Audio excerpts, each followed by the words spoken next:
It's funny to look at ourselves and see how we quarrel about the smallest things, like the behavior of an annoying coworker during a meeting or the person who cuts us off in traffic. From my own experience, it's very easy to get dragged along by a minor event in a way that a dog is obsessed with a stick. We worry anxiously about the future and endlessly ruminate about the past. But from a cosmic point of view, how significant are the things that we invest so much emotional energy in really?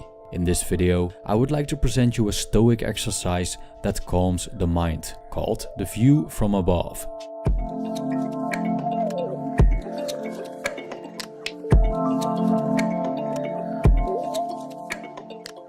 Even though practicing Stoicism can be considered a very serious undertaking, there's also a sense of looseness to find in the words of Marcus Aurelius when he speaks of the insignificance of our lives in relation to the bigger picture. I quote, "The earth will cover us all, and then be transformed in turn, and that too will change, ad infinitum, and that as well, ad infinitum." Think about them, the waves of change and alteration, endlessly breaking, and see our brief mortality for what it is.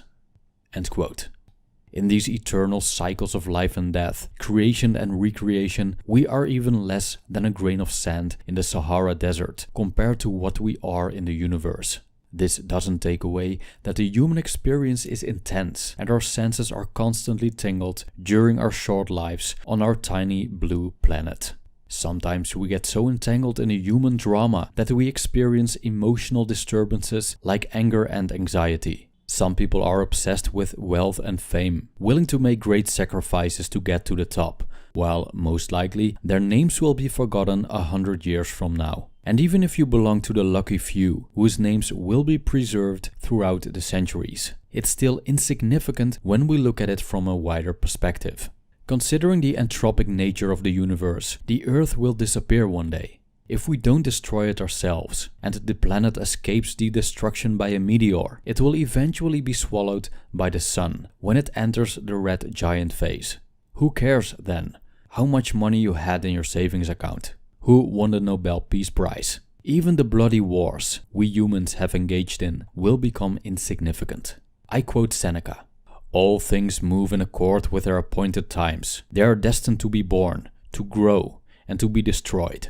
The stars which you see moving above us, and the seemingly immovable earth to which we cling and on which we are set, will be consumed and will cease to exist." End quote.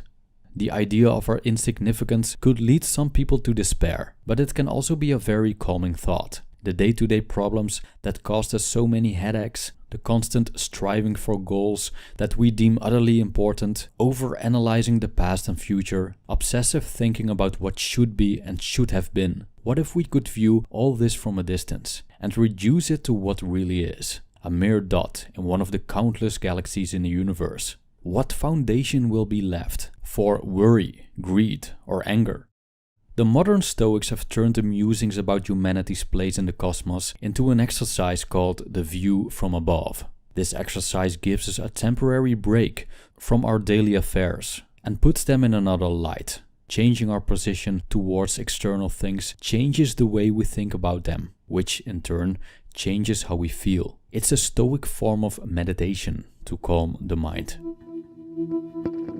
You start the view from above by visualizing yourself within your close and direct environment. It's like you are being watched through the lens of an advanced telescope that's placed thousands of light years away. Imagine an alien civilization that's able to observe Earth in real time, looking at you sitting on a chair or lying in bed in your room. Now the telescope zooms out a little and focuses on your house, then your neighborhood. You're already quite small in comparison to all the streets and other houses. Now it looks at the city and its environment. See how small you are. It has become impossible to observe you with the naked eye. Then, compared to the vast countries or oceans that surround the city, it has become nothing more than a small dot. The continents are spread around the globe, which predominantly consists of oceans that hold vast areas that we haven't discovered yet. Earth is only a small planet compared to the other planets like Neptune or Jupiter, which in their turn are tiny compared to the Sun. The Sun isn't really a big star compared to, let's say, Antares, which is 850 times its size. Both the Sun and Antares are part of the Milky Way, which contains between 150 and 250 billion stars. When the aliens turn the telescope away from our galaxy and direct it outwards, it registers millions, even billions of other galaxies, many even bigger than our own.